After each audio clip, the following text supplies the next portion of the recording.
Dans le Lot, après de multiples manifestations, finalement, les 12 postes d'enseignants seront supprimés à la rentrée prochaine au lieu des 17 qui étaient prévus. Pour continuer ce combat, s'ouvrent ce soir à la Bassine Murale les états généraux à l'école rurale.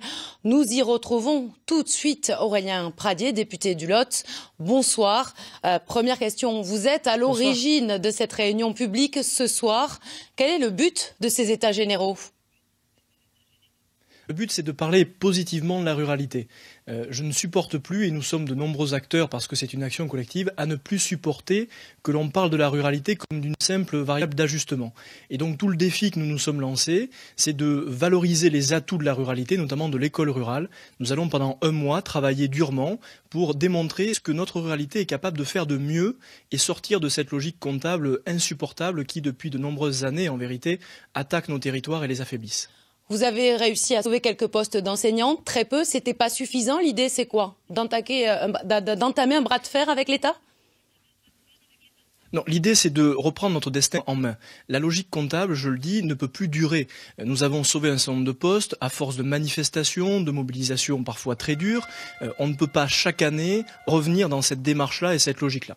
Et donc notre idée c'est de nous dire que nous savons aujourd'hui les atouts que notre école est capable de porter, les atouts de proximité, les atouts d'accès à la culture, d'accueil des enfants en situation de handicap et tant d'autres atouts, et de dire à l'État et au pouvoir national qui est très parisien que nous, dans le Lot, nous sommes capables de faire aussi bien, voire mieux que les territoires les plus urbains. C'est ce que nous allons démontrer, reprendre en quelque sorte notre destin positivement en main. Aurélien Pradier, vous avez quand même des effectifs qui baissent dans le Lot, c'est une réalité. Vous avez moins d'élèves. Bien sûr, on a un problème démographique. Bien sûr, on a un problème démographique qui est l'héritage de nombreuses années. Vous savez, on ne corrigera pas en l'espace de 2 ou 3 ans, 30 ans de dynamique démographique négative. Ce que je dis simplement, c'est qu'on ne peut pas avoir simplement une vision parisienne des choses. Dans nos territoires ruraux, il faut veiller à des équilibres. Il faut mettre davantage de moyens pour préserver l'éducation, parce que c'est plus compliqué à faire, parce que les temps de déplacement, les distances sont plus longues.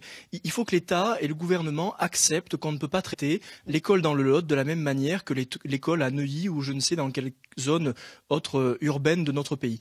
Donc cette différenciation, nous allons la porter, mais je le redis, pour la première fois, nous allons porter un message positif de l'école rurale. Aurélien Pradier, autre sujet d'inquiétude, le rail. Le rapport Spinetta préconise de fermer certaines petites lignes pas rentables. Est-ce que la ministre des Transports vous a rassuré ce week-end ? Non, elle m'a terriblement inquiété. Le rapport Spinetta est très inquiétant. Si la logique du service public est une logique de rentabilité exclusive, alors il va falloir fermer les 3/4 des services publics dans notre pays. Et entendre la ministre quasiment cautionner cette démarche, là aussi très centralisatrice, consistant à dire qu'il y aurait des petites lignes qui ne seraient pas rentables et qu'il faudrait les fermer, c'est oublier ce que nous voulons faire de ce pays. Ce pays, il est fort de ses villes et de ses campagnes. C'est un équilibre qu'il nous faut trouver. Et personne ne gagnera à concentrer tout le monde dans les villes. Il faut que nos territoires aient une vie aussi, et les transports en commun, les services publics en font partie. Et je me battrai fortement sur ces sujets. Aurélien Pradier, merci beaucoup d'avoir été notre invité ce soir. Des états généraux qui s'ouvrent dès ce soir et qui vont durer jusqu'au 15 mars prochain, et vous donnerez vos conclusions au ministre de l'Éducation nationale. Merci beaucoup. Direction maintenant le